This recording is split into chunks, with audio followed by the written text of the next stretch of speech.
I'm Caitlin White, and this is Dr. Ben Scally, and we're both public health physicians joining you from Metropolitan Communicable Disease Control, or MCDC for short, on Awajak Noongar Butcher. So Ben is the head of our department at MCDC, and I, as we said, also have the privilege of working at ACWA as the Public Health Medical Officer. So today, our bite will walk you through how a public health unit responds to a notification of a syphilis case. So MCDC is the public health unit for all of Metropolitan Perth, and what we present will be particularly relevant to the metro area. However, the principles of how a public health unit manages a case of syphilis is similar across regional WA public health units as well. So I'll just flip to my next slide. Are we sharing the screen okay? Yeah. Yeah. Checked it all out. Oh, yes, we're on to it. So just to start, we'd like to acknowledge the continual custodians of the land that we live and work on, the Whadjuk people of the Noongar Nation, and pay our respects to all elders past, present and future. So one of our colleagues here at MCDC, Dr. Grace Fuller, who is a GP, has previously presented a bite on syphilis and pregnancy. So this bite is very comprehensively covers what syphilis is, the clinical signs and symptoms and stages of syphilis, testing, diagnosis, treatment, contact tracing and follow-up. So we won't go into these details today, and we'll rather focus on what happens within the public health unit. But if you would like to review syphilis again, I'd highly recommend watching Grace's Bite from August 2022, which is available on the ACWA YouTube channel.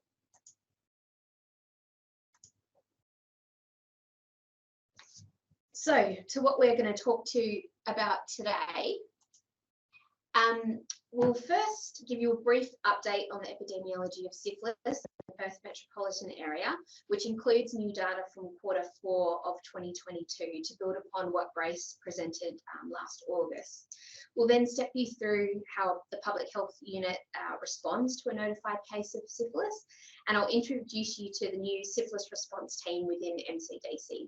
We should have a good amount of time to also have some questions and answers. So I'll pass over to Ben to walk us through some of the epi. Thanks, Caitlin. So we'll just go through some basic epi of the outbreak we've had so far. This slide is not overly complex. Syphilis started much lower and is now much higher, would be the general summary. But there is a little bit more detail in it than that as well. But the sheer volume of cases we're seeing now is really growing. But if we go to the next slide, what that graph, the original graph, was actually kind of hiding is that the growth is disproportionately among key sort of vulnerable populations. So we can see on the right there, women of childbearing age. When I first worked in the unit that sort of MCDC changed name essentially, the previous unit, in a year you would see almost no women of childbearing age with syphilis. The syphilis cases were essentially completely among men who have sex with men, and a small number of women who travelled from overseas would be the summary. So you can see that change there to about 140 notifications a year in women of childbearing age. Also, among Aboriginal people, it's extremely rare in metropolitan Perth to see a case of syphilis. So I think it might have actually been in about 2015, we had 0 cases in the whole year. So if we went back a little bit further, it was essentially 0. Also, we didn't find cases among people experiencing homelessness there as well. And so while you can see those numbers are a bit lower at 33 cases per year among people experiencing homelessness, there's a few issues with that. One is that we have a number of cases among people who have quite insecure housing, and of course it's not always as clear as they are or are not homeless, as I think many of you would understand quite well. But a number of those cases are extremely complex and need a very high level of support as well. And lastly, on the left there, we have cases among pregnant women, and we've had many years where we've had not a single case in pregnant women prior to that as well. whereas now it's a routine part of our work and a large part of our work. Unfortunately, a lot of the time we're spending at the moment is on that kind of right at the edge of stopping syphilis causing congenital syphilis. Ideally, we'd like to curb the outbreak in its entirety, but a lot of what we're doing at the moment is trying to stop that outbreak converting into cases of congenital syphilis. And as you can see there, we had 27 pregnant women last year, which is a significant rise. So lastly, just a bit of a snapshot summary of all of that. So from 2015 to 2022, we've had a 5-fold increase in infectious syphilis, but it's impacting really at-risk groups as well. We've had that significant increase in homeless people, which is essentially from 0 to 30-something a year. And I really don't think that we're getting every case of syphilis among people experiencing homelessness. It's also a significant increase in Aboriginal people. We're probably on track to have more than 100 cases in Aboriginal people in metropolitan Perth this year. And we've got there about a 20-fold increase in women of childbearing age as well. I mean, these numbers are a little bit hard to almost comprehend as well. And the 27 notifications in pregnant women. If you could say there was any good news among this, I think it's that those massive increases in cases have not translated into the number of congenital syphilis cases that they should have if we weren't responding to them. So those 7 cases of congenital syphilis we've had in many ways should have been a lot higher because of the number of cases that we've had in women of reproductive age and also pregnant women. It should be much higher. So there's been a lot of work to keep it to that level. But I think it's really important to realise that every case of congenital syphilis is a tragedy and a completely avoidable tragedy. Normally, the KPIs that kind of go around the country are 0. A developed country should not have congenital syphilis cases, essentially. Oh, sorry, was that a question?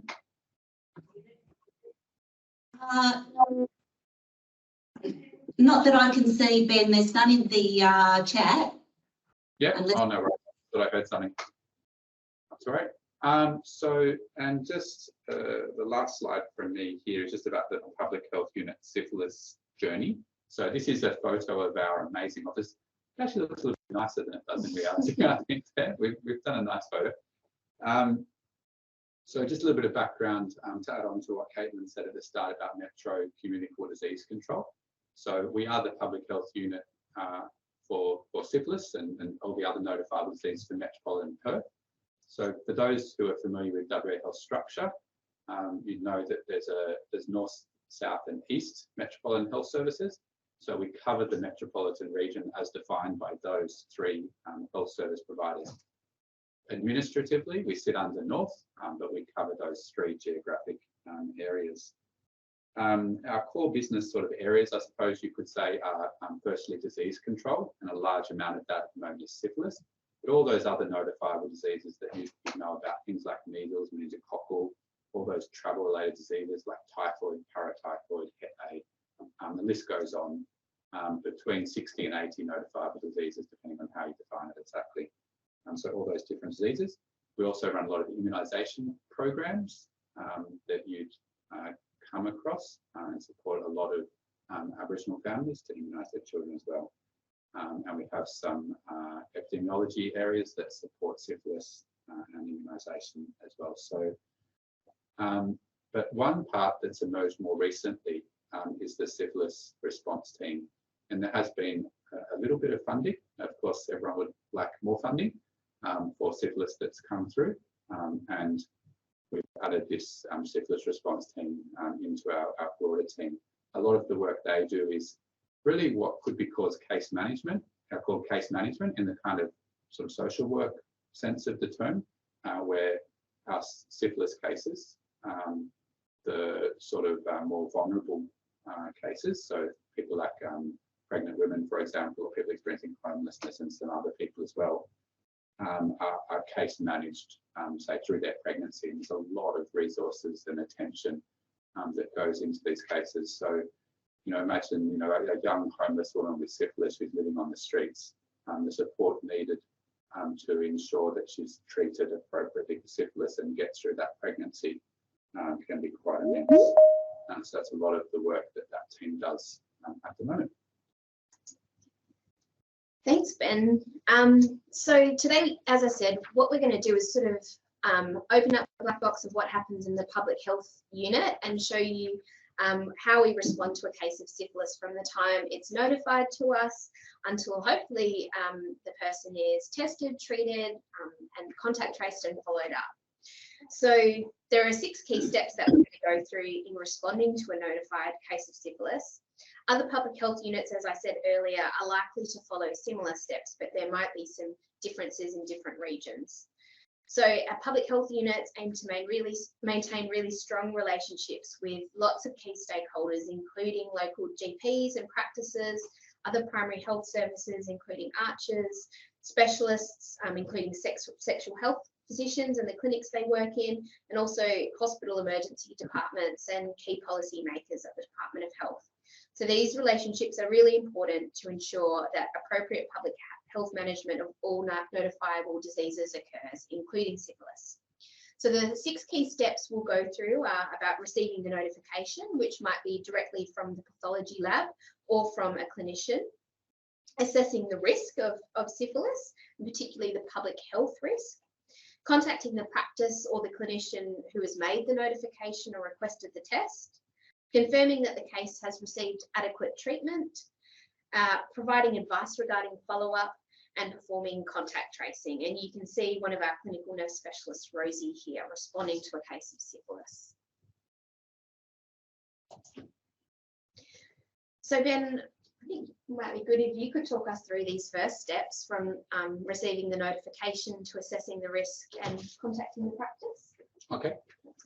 Yeah, so as Caitlin sort of started to mention there, the notification can be received from the pathology provider, or it can be received from the most commonly the doctor or a nurse practitioner as well. Mostly it comes from the laboratory. Syphilis is a little bit difficult at times in that there is no kind of, in most of the time, there's no sort of single test to say this person is a new case of syphilis. And so there is a lot of time spent trying to determine, based on current and past testing results, whether they are a new case, an old case, or a case of reinfection. So when the notification is received, that's a big part of the work that's done. We were just talking this morning, we actually remove more cases from wanted than remain on wanted. So what I mean by that is that sort of less than half of the notifications we receive are actual cases of syphilis. So it's a lot of work kind of and wanted being our database for diseases. So wanted is our statewide database for notifiable diseases. So I think it's a good segue into sort of assessing the risk as well.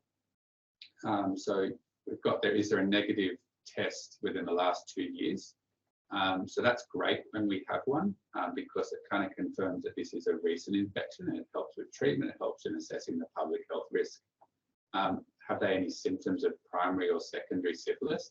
And we won't go into detail of the symptoms here today, but having symptoms is really useful because it gives us more of a clue as to the period of risk. And does this person belong to a high risk group where follow-up is more urgent? So we would of course like to do everything for everyone, but I think like everyone working in health, we have to prioritise certain situations. And so, for example, we would prioritise people experiencing homelessness, Aboriginal people, and some other groups, probably most prominently a pregnant woman or a pregnant woman that has all of those criteria, which is not uncommon at the moment as well. So assessing the risk is important because with so many cases coming through, we have to kind of put our resources towards those at the greatest risk. We normally would ring the practice, so this might be just a general practitioner in a normal medical centre. It might be someone like Derby Yerrigan Health Service. It might be an emergency department where that person has just kind of transited through and not spent a lot of time there. So lots of different groups, but it's important to try and get some information. So I mentioned before about symptoms and how important some of that is. It's also important to know the reason for the test. So the reason for the test might have been recent risky behaviour, which is important to know, or it might be that they are on PrEP for HIV, and this is just part of their 3-monthly testing. So very different risks there, or it might be that they were reported that they were a contact of syphilis. So massive difference in the risk and what that would mean for us as well. Out of respect, we ask the GP for permission to contact the case as well in that conversation. And the other common question we ask is about pregnancy tests, because that changes things massively. So it's a really important thing if there's a case of syphilis to check if they've been pregnant or not, because obviously if a woman is pregnant, then that adds a lot of urgency to the situation, because essentially the clock's ticking. You need to try and treat that person, and we'll put a lot more resources into that as well. Thanks, Ben. And I think just to say that most of this work is really done by our wonderful public health nurses, who spend a lot of time on the phones and looking up results and speaking to clinicians and seeking advice from public health physicians and other team members where required. I might just ask you a quick question, put you on the spot, Ben. Yeah, no worries. These notifications, and this was a question that V actually asked me, are usually from the lab or the clinician, but we know a lot of people out there are now using point of care testing to help with syphilis testing. If a person or a clinician or someone working in a clinic gets a positive point of care test result on a patient, particularly when they know this patient hasn't been diagnosed with syphilis before, is it a good idea for them to give us a call at that time, or should they just wait for the blood test result to come through to us later? No, so that's the perfect time, I think, to give us a call. A point of care test alone is still fine to give us a call. In fact, under legislation, a doctor or a nurse practitioner is required to notify us when they have a reasonable suspicion of a notifiable disease. So I think that would be a good time. It can also be, especially if you have a person right in front of you, it's a really, because that person may not come back again for some time and might take a lot of follow-up. So it's important to sort out as much as you can that period of time. Yep, and we can help get that information about previous tests or treatment at that time. Yeah, and I think that's important as well, that, you don't always know the history completely, and we don't always know the complete history, but together we often have a decent amount of information, and we might have a previous notification from, a sort of medical centre that you don't have access to the information. We can see that, which can be quite helpful. Yeah. Cool. Well, I might quickly talk through this slide so that we can have a bit of time for questions, if that's okay, Ben. Yeah. So for the next 3 steps, our public health nurses will speak to the clinician and help to provide information about appropriate treatment, which is with benzoyl penicillin as per the Silver Book, which is our WA guideline for the management of sexually transmitted infections.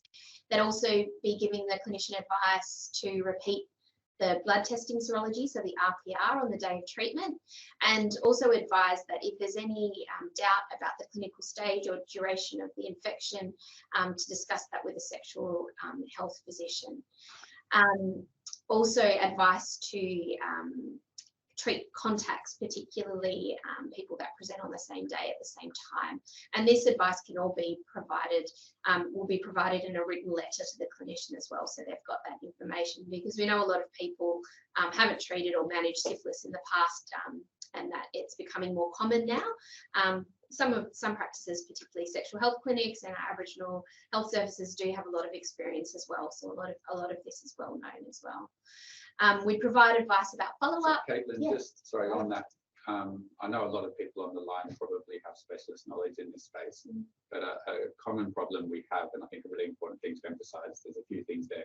One is benzoyl penicillin is not the same as benzoyl penicillin.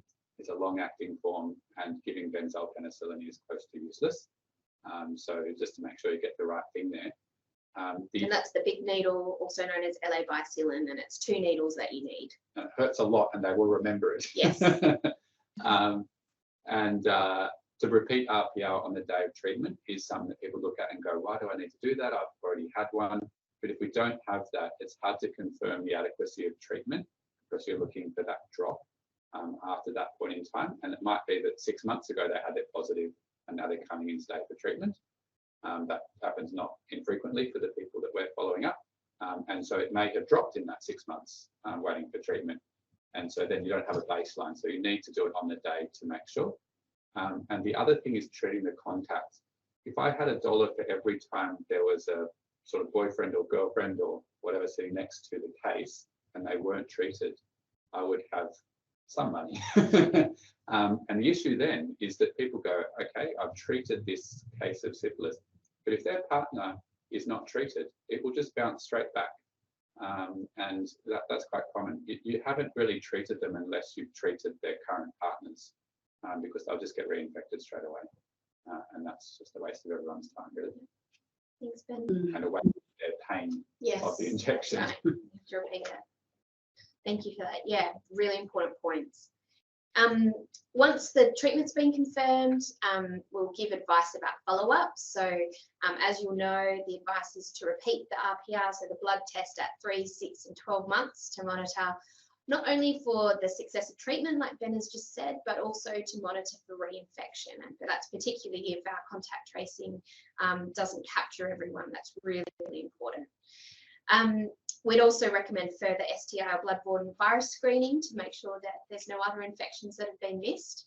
And just a point here that MCDC or our public health unit, we don't follow up the pathology results after treatment. So these blood tests at 3, 6 and 12 months. We leave that to the clinician after treatment, but they are still really important. There is one exception to that, and that is for pregnant women, where we will case manage, like Ben has said, and follow up results during pregnancy because of that risk of congenital syphilis. And then just the last step here about contact tracing. So as Ben said, we ask for permission from the treating clinician to contact the case, and our public health nurses will try and call the case or contact them in through other methods. Sometimes that might be a letter or a home visit if we can't get them on the phone. We importantly want to make sure we've got the right person before talking to them about important things like sexually transmitted infections. We ask about symptoms, we take a sexual history and determine the risk period for exposed contacts. So that's dependent on which stage of syphilis the person has, and you can have a look at Grace's bite, as I've said earlier, for more information on that. We then try and get a list of contacts and ask if the person has advised them that they might have syphilis, and we offer assistance in confidentially calling contacts as well and provide education. So just to note on contact tracing, it is our responsibility at the public health unit to ensure the contact tracing is completed effectively. And we are always happy to assist and help with contact tracing, but we do know that some services in particular are really good at contact tracing and are really well placed, particularly to provide culturally appropriate contact tracing, particularly Aboriginal community controlled health services, and I've worked in those before, are really good at contact tracing in a safe way and in a way that makes clients and patients feel comfortable, and that's extended to some other services. So we know that we really do work in partnership with a lot of services to get contact tracing done, and we're very thankful for the information that people provide for us so that we can complete that contact tracing loop and make sure that we've got all the relevant information. Ben, do you have anything to add on that? No. All right. Let's get to the next slide. So here's Rosie looking very happy after she's tested, treated, and contact traced her patient successfully. And just before we end, Ben's really spoken to most of this before, introduce our syphilis response team, where we assist with high-risk cases. So that includes pregnant women, people experiencing homelessness, sex workers, and others on a case-by-case basis where treatment is not able to be arranged promptly or contact tracing is complex. So that could include people who are from culturally and linguistically diverse backgrounds, so their first language might not be English, and that might make things a bit more complex. Sometimes it might include Aboriginal people where there are complexities, or people with other risk factors such as intravenous drug use. I've what we do, and we've talked about this, is ensure appropriate treatment, assist with complex contact tracing, and also case management models, which we've spoken to about before, so particularly for syphilis in pregnancy and for syphilis amongst people experiencing homeless people. So on our team, we have a clinical nurse and midwife at the moment. We work very closely with our Aboriginal health team, who also are part of our syphilis response team. We have a project officer, an epidemiologist, a GP, and a few public health physicians that contribute to the team. Now, our clinical nurse specialist and midwife weren't able to join us today, but they sent a video and hopefully you can hear it. So I'll quickly play it now. Hi everyone, my name is Terry McVeigh. I'm the clinical nurse midwife specialist at Aboriginal Community Disease Control, and I work here as part of the syphilis response team. My role is in clinical role, and so I teach pregnant women who are diagnosed with syphilis in pregnancy. Yeah, it's really echoey, Caitlin, and you can't really hear it, sorry.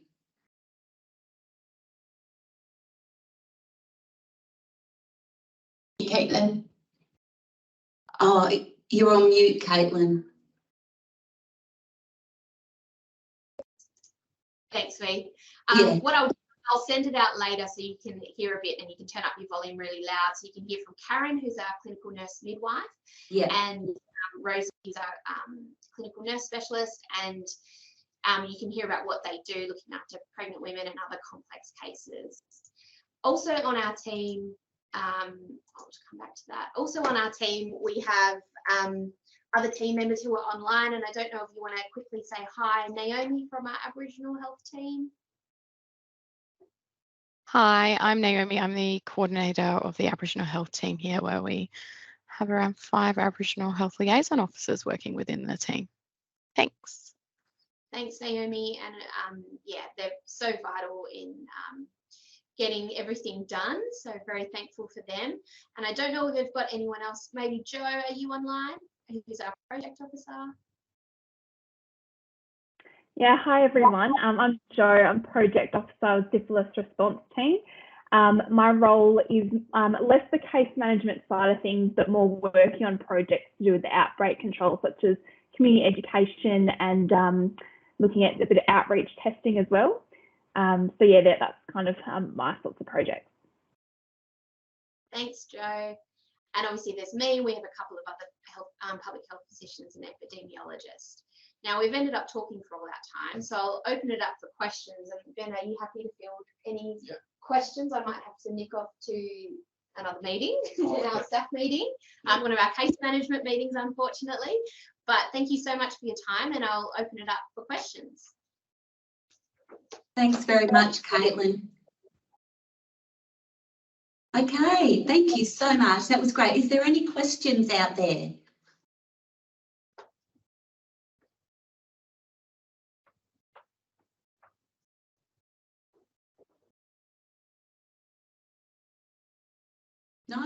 No questions. Okay. I just have one. I was just wondering, do all the pathology services send you notifications of syphilis straight to you guys, or is it just some of them? Yeah, so they are required under the Public Health Act to do that. Yeah. There is a bit of nuance in it. So it is important for people to notify, like for doctors to notify as well. The issue can be, for example, say you have like a TPPA positive RPR negative case, and it's sort of a brand new case. They have a primary Schenker, but their RPR just hasn't risen yet. Yeah. The lab will not normally notify that through because it's RPR negative. So they all do notify, but it's not always possible to know which ones to notify through based on the laboratory results alone. So that's why it's important to hear from the treating person as well. Yeah, okay. I had a question. I just wondered about latent syphilis, because I worked in an AMS before where there was a bit of debate about the treatment of latent syphilis and whether or not it was the same as sort of you'd go ahead and give the 2 LA bicillins.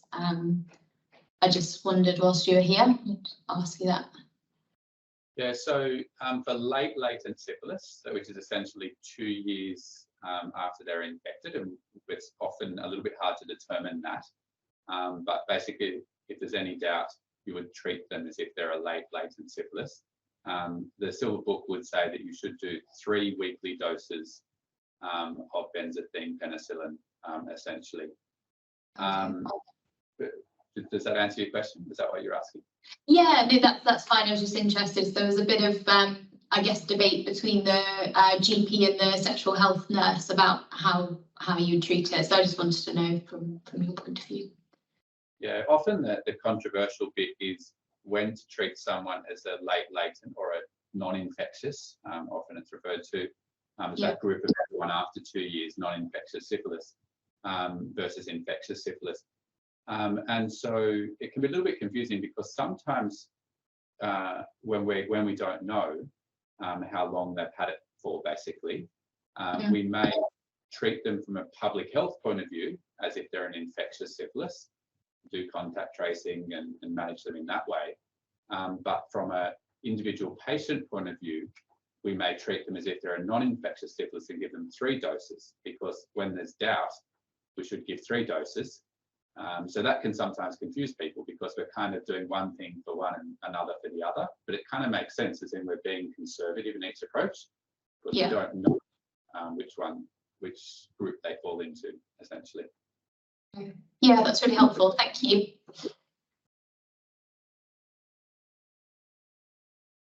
Was there any other questions from people online?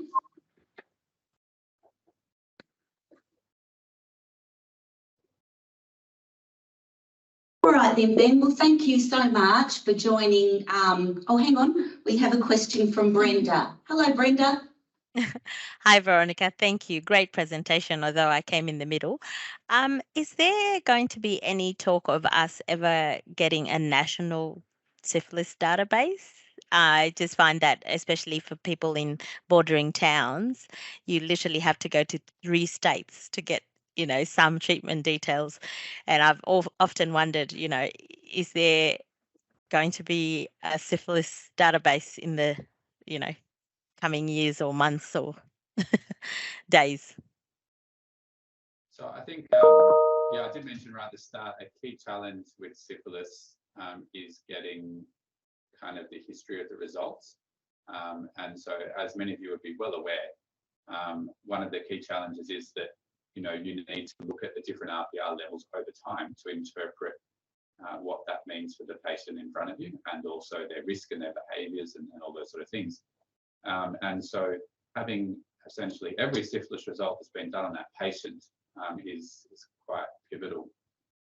So one of the barriers is that that's not all necessarily in one place, but there are a few areas that have fairly good data. So MCDC holds a lot of good data for metropolitan area. Kimberley holds some good data for a very long time there. There has been some work to bring together some of that data on a state basis. I don't know of national plans, although I have heard of talk of different things. I wondered from you guys, do you use My Health Record for more recent testing at all for your patients to see what's been done? I know some sexual health stuff is not on there, but is that something that's used to look at testing results for syphilis at all? Yeah, look, that question has come up before. Has somebody got an answer for that online? Maybe.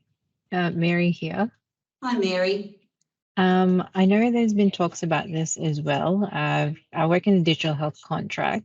It's probably something I can ask the digital health directly, but I know it has been in talks as well. I think there's just there's concerns about privacy and all that stuff in terms of, I think, having the sexual health record and My Health Record. But something we can definitely dive into. Yeah, So Mary works for Aqua in the public health team. She's been working on the digital health. So she was saying that was, you know, maybe something that she could look into. But I know that there are some people that are saying that they have used My Health Record and that there has been some syphilis uploaded results into My Health Record, but it's not across the board as something that's done regularly because of the I guess the privacy of that. Yeah. Yeah, no, fair enough. But I suppose, you know, My Health Record was sort of meant to help with some of these things as well. Yeah. Yeah. But obviously, we're not there yet. Yeah.